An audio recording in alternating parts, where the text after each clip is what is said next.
Hello and welcome to this demonstration of the CoolSpools commands needed to import from a fixed position text file to an IBM I database table. This is a fairly common scenario. You've received a text file from an external system, maybe another application or a third party, and you need to load the data from that text file into your IBM I database. The CoolSpools command to do that is IMPFXDDBF. So what is a fixed position text file? Well, it's a text file that contains columns of data in predictable positions without any separators or delimiters to identify the columns. In this case, the first column in positions 1 and 2 provides a record type indicator to define the type and layout of the data in each row. We can run the IMPFXDDBF command several times, once for each of the record types. So we would load the records with a record type of 01 into a batch header table, the records with a 02 record type into an order header table, and the records with a record type of 03 into an order line database table. The parameters of the IMPFXDDBF command allow us to specify both the record selection and the record structure. Now let's see this in practice. Here we can see the parameters of the IMPFXDDBF command.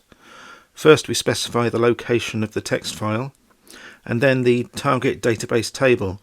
In this case we're loading the batch header row into a database table in QTemp named BCHHDR.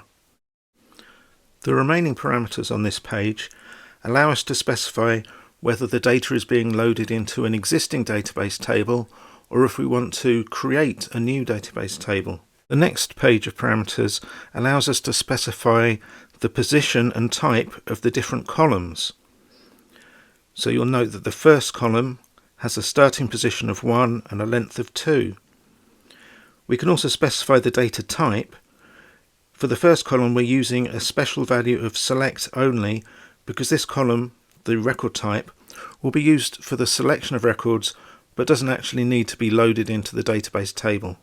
The next column, the batch number, has a starting position of 3, a length of 5 and is numeric.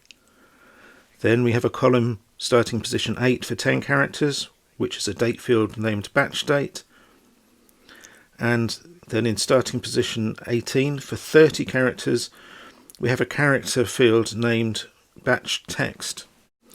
Because we've chosen to create the table, the field names that we've assigned here are the field names that will be used in the creation of the file.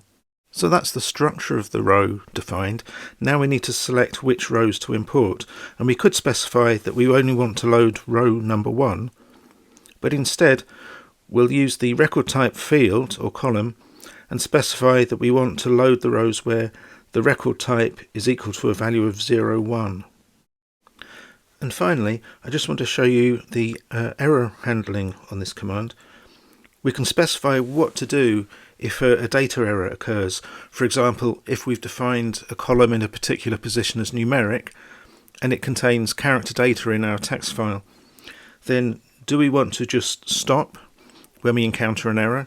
Do we want to report that there is an error in the data and continue? Or, as in this case, do we want to output the rows in error to a file? We can then review the content of that file and use it to reload the missing data at the end of processing. Now if we just look at the row with the record type of 01, we can see that the first 2 characters are the record type, then there's the 5 character or 5 digit batch number, the date, and then the text. So those positions correspond to the structure that we defined within the command parameters. And after running the CoolSpools command, we can see that the database file has been created with the expected field names, with a single row from the 01 record, and you can see that the batch number, batch date and batch text have all been populated from the text file. Now let's look at the command to load the order header data with record type 02. We're loading from the same source text file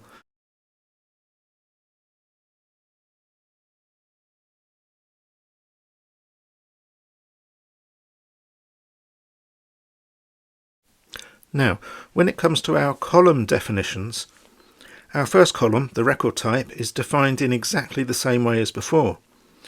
But for the remaining columns, we've taken a different approach. You'll notice that for the second column, we've specified a starting position of *next.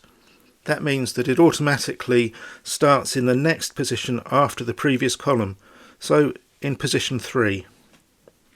We don't need to provide other attributes, such as the file name or data type, because we're loading to an existing database file, and those field attributes are already part of the database file definition. And if we continue on to the other column definitions, you'll see that by specifying next, we only have to know the lengths of each column. We don't need to work out the starting positions. We can just specify *next each time. And again, the only record selection is the record type. This time it needs to be 02. And here you can see that the two records with a record type of 02 have been successfully loaded into the order header table. And finally, let's load the order line rows.